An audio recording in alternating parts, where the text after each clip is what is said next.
Amberlynn Reid has been my new lolcow obsession, and I've wanted to talk about her for a while, but didn't know how to address her properly because there's so much material. And I don't just mean the material in her torrid hauls. A trend I noticed recently is that her bad behaviors, when put together, make her an ultimate example of toxic femininity. While not as talked about or well defined as toxic masculinity, I believe that toxic femininity, or the twisting of traditionally feminine traits, expectations, and attitudes into something assumptive, manipulative, and overall harmful, is very real. And not in an incel kind of way either. Here I'll use examples of Amber's behavior to identify toxic feminine traits and at times compare them to the equivalent toxic masculine traits, so you know I'm being fair and not just bashing women or other feminine people. Also note that I believe toxicity and manipulation can be reactive, meaning that one party abusing from a high position, such as a man aggressively demanding respect from his wife, may lead to his wife manipulating him from a low position, such as trying to draw out sympathy with fake tears. Toxic femininity, in the big picture, is often a maladaptive or occasionally necessary response to toxic masculinity, and gender roles in general. But for Amber, this is not really the case the vast majority of the time. One more thing, I want to let you guys know that I share many of Amber's problems, and this is a reason why I feel like I have room to speak on them. Mainly what I mean is that I've had a long history of disordered eating. I was 330 to 350 pounds up until I was 16, and I lost over 200 pounds in 2 years. Then I became a survivor of life-threatening and frankly obsessive anorexia, which put me in the hospital for weeks at a time on 2 occasions and a couple of inpatient facilities. Then the disorder flipped to binge eating during the recovery process. I've regained roughly 55 pounds, and my biggest struggle in life continues to be my body image and weight. I'm also a member of the LGBTQ community, and am a fairly effeminate guy myself, who has had an experience with an aggressive man that I wouldn't call SA, but which was dicey enough that that's what a therapist and my family members have called it. This isn't to say that my judgment is 100% accurate because of my adjacent experiences, just that I do have some level of direct sympathy for the issues that Amber discusses. With that out of the way, let's get into it. Point 1. Too dainty to do anything. Amber refuses to get a job, go back to college and get her associate's degree, or really do anything that involves discomfort or challenges her.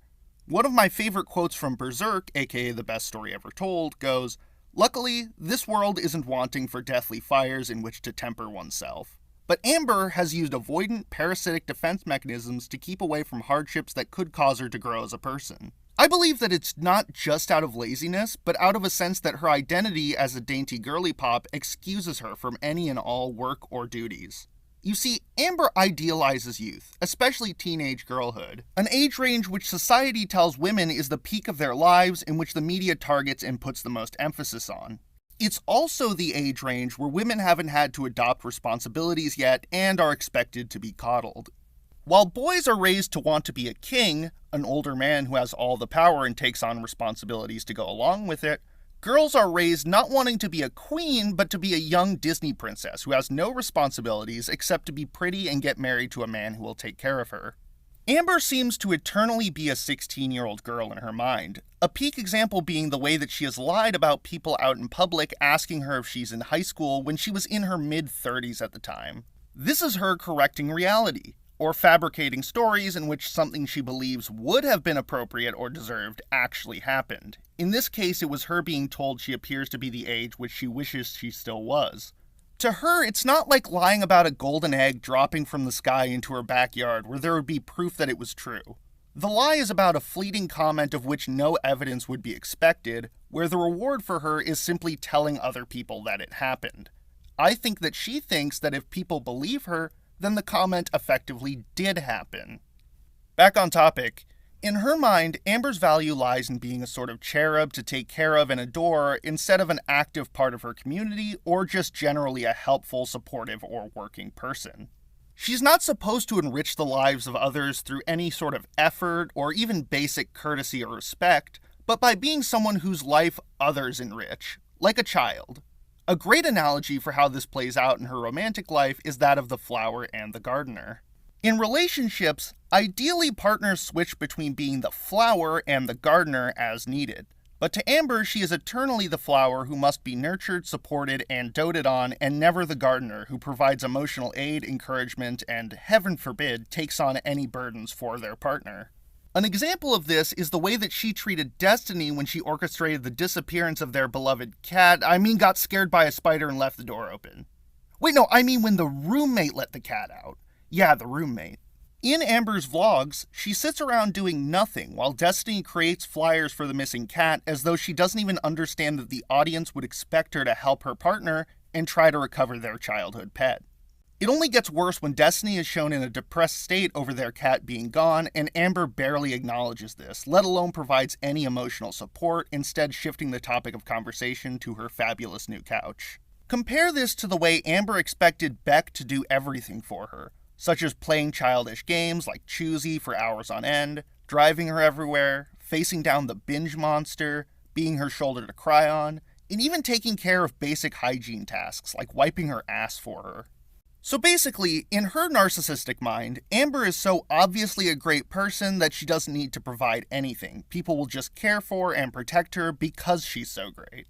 Point 2. Gorlworld at war. Women throughout history, being born into a position where they lack most avenues toward power or even volition, typically have needed to submit. Otherwise, they've also been known to use underhanded means of responding to perceived slights and disrespect because they're quickly labeled as bossy and unladylike if they assert themselves outright.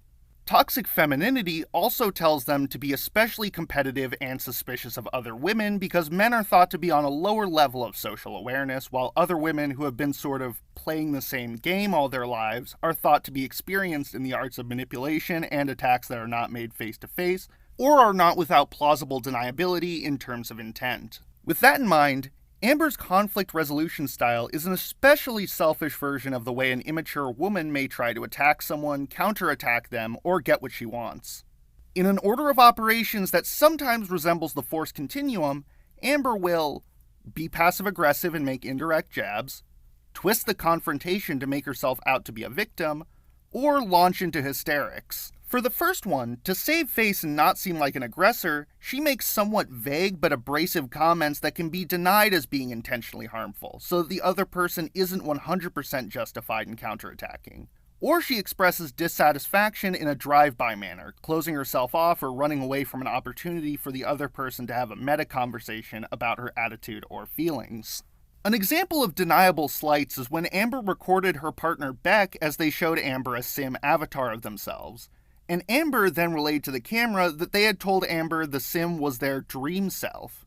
This was a breach of what was likely intended but not directly said by Beck to be a private, personal statement which Amber was probably using to embarrass Beck in front of her audience. She's also guilty of saying people with rounder faces shouldn't have short hair while Beck was right next to her. A clear but once again indirect comment on her disdain towards their appearance. For drive-by comments, look no further than the time that Amber roped Beck into a diet that she would soon quit and found Beck eating an unhealthy cereal which may or may not have actually broken their calorie or nutrition goals. Amber asked Beck what cereal they were eating, then stormed off in a huff, cursing under her breath loud enough for Beck to hear. Second, to protect her image as someone who can do no wrong, or simply to get others off her back, Amber will bend facts, put words in people's mouths, question their intentions, or outright lie to create a narrative where she is being unfairly attacked. This seems to come from the way that women are seen by society as the weaker vessels, which need to always be protected or simply never attacked. To her, an ideal outcome for this conflict resolution technique would be a stranger coming to her defense out of a sense that a poor woman is being victimized. She twists the fact that women have historically been victimized and silenced in a self-serving way. Hell, she titled a livestream where she tried to paint her victim as the abuser, "Breaking My Silence." She's completely willing to use what she perceives as society's non-critical defensiveness of issues faced by women and also mentally ill people, which I acknowledge are sometimes defended this way as a backlash to a history of disbelief and dismissal, as a way to try and draw a mob of unconditional believers to attack her enemies and pressure them into ceasing their unwanted behavior. She also uses this perceived cultural trend to fabricate false narratives that paint her as a victim who deserves sympathy and respect for daring to speak out. And she'll do this at the expense of others without regard for how their reputation could be unfairly damaged. A great example is her strongly implying that the reactor, Mr. Snowflake, was in the wrong for challenging her numerous essay stories and accusations simply because he's a man. Not only does this imply that men can't experience essay, but superficial things like gender, race, sexual orientation, etc. shouldn't bolster or diminish Snowflake's arguments. In the 5th Dark Tower book, there's a great scene where a group of townspeople are discussing how to put a stop to a band of marauders that snatch up their children every few years. And one parent says that those without children have no place in the discussion because they have no skin in the game. A childless person then says that on the flip side, this means that those without children are less clouded by emotion. So see, I think the argument can be made in both ways sometimes. The experiences of disadvantaged people shouldn't always be discounted. After all, white people engaging in discussion of racism are missing a puzzle piece that is the day-to-day exposure that Black Americans have and the subjective effects of it. I'm simply saying that we as men, white people, etc. should use every ounce of empathy to make our response informed and sympathetic without twisting the narrative when warranted, but in matters of fact, nothing actually bars anyone from being objectively correct. So while someone in an advantaged position might be more prone to making bad faith arguments, just because you're not a farmer doesn't mean you're wrong when you call a spade a spade. Bring it back to Amber. Why doesn't Amber say the same thing about skinny people giving weight loss advice? Because they may not have skin in the game, but they can be objectively right, and she knows it. And society doesn't give her a convenient shield like it does for being a woman. As much as she cries fat-phobic, she won't use that shield because no one backs the idea. If a woman had the same ideas and attitude as Snowflake, would Amber be more agreeable? No. But she's using the weapon society has granted her in this scenario, sexism from a low position, to get people against Snowflake. This is also the case when she told her audience to imagine Snowflake, a grown man, telling a little girl that she's lying about SA. There's no substance to this. It's simply emotional manipulation based on the audience's preconceived ideas. I don't know about you guys, but even if I saw a little girl shoplift, I would not tell her that she just shoplifted. Does that make me any better of a person than someone who would make that kind of confrontation? I don't think so. To sort of move away from the political aspect, the most pathetic attempt at this form of manipulation was also pretty funny in my opinion.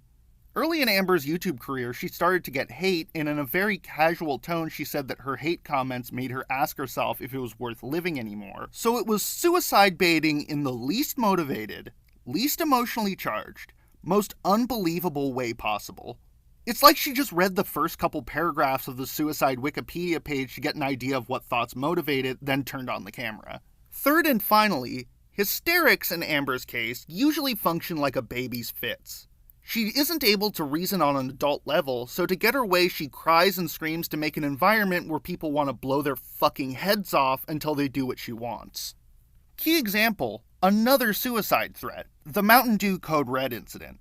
Basically, Amber had actually been assaulted by her partner Destiny's mom, prompting the two to move out, and then when Destiny wanted to attend a family gathering, which obviously Amber wasn't going to go to because the mom would be there, Amber chased Destiny out to the car, screaming that she was going to harm or kill herself if Destiny didn't come back inside and miss the family gathering. It's called the Code Red incident because Amber threw a can of Mountain Dew Code Red at the car as Destiny drove off. Pretty funny if you ask me. Hysterics are sort of just an extreme version of the second tactic, making herself look like the victim, except it creates an immediate need for the other person to desperately try and return her to a neutral, more agreeable emotional state. Obviously, Destiny didn't take her shit, and Beck, the poor thing, just up and left the house without so much as putting their shoes on when Amber turned to screaming when someone changed the channel away from something she was watching once. I think that this third and final tactic is born from the way that we infantilize women and don't teach them conflict resolution skills past childhood. And while adult women in our society are coddled to a degree, Amber is uniquely childish for the reasons that I mostly laid out at the beginning of the video. Point 3. 500 pounds and fat-phobic. Obviously, the way that media plays a part in women's body issues and weight has been talked to death. I mean, look at how many eating disorders you see in developed countries that have an abundance of food, but also an abundance of media. And by that, I'm mainly talking about anorexia and bulimia, but you also see a lot of binge eating disorder in these developed countries.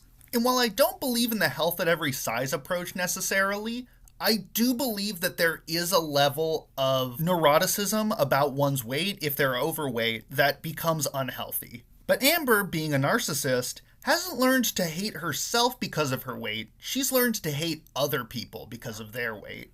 According to Beck, Amber said that if she was the weight that she desired, she wouldn't even talk to someone who was Beck's weight. In fact, she wouldn't even be in Kentucky. She would be in LA living it up. Now, while it is fairly common in eating disorder patients to sort of have this mentality of, oh, my life can start when I'm at this goal weight, this is fucking insane. And it's not just insane because Amber would be willing to say this and know that Beck wouldn't leave her for it. Remember, Amber doesn't even know at her current age what she would look like if she was even 200 pounds, let alone an even healthier weight like, say, 130 pounds. But she believes that if she was at a lower weight, she would be some sort of celebrity and she'd go to parties and ride in convertibles, probably all hinging on her looks because obviously she is not going to get a job that would get her that kind of status. I actually think that her Torrid Haul videos paint a good picture of what a skinny Amber would be doing for money, at least in her wildest dreams, trying on clothing and other people telling her that she looks beautiful wearing it. So Amber is clearly exhibiting the toxic feminine trait of determining someone's value based on their weight, but she is taking it in just a crazy direction. Hell, I would say that Amber's entire obsession with her weight is based around this toxic feminine ideal of thinness, even if, like I said before, I don't believe in the health at every size approach. Amber doesn't care about her health. She cares about her looks. Throughout history, much of a woman's value has been placed in her looks, and I think that Amber is just playing into this. Now, this has got to be rich coming from the eating disorder patient, but I would say that you shouldn't lose weight because of aesthetics. I think you should lose weight because it makes you more healthy. You shouldn't give a shit what men or other women think is attractive. You should just try to be the best version of yourself, and I don't think that the best version of anyone is overweight or underweight. Amber gives a shit, though, to a toxic degree. And so this is the end of the video. I could say more about maybe how her shopping addiction sort of plays into this female stereotype and how she sort of internalized and become obsessed with her identity as a lesbian is a totally different can of worms. Tell me what you think in the comments. Was I being an incel? I hope you enjoyed the Resident Evil 4 gameplay also. I tend to think that it's as fun to watch as it is to play. And let me know if you want to see more Girl World content. Alright, see you guys later.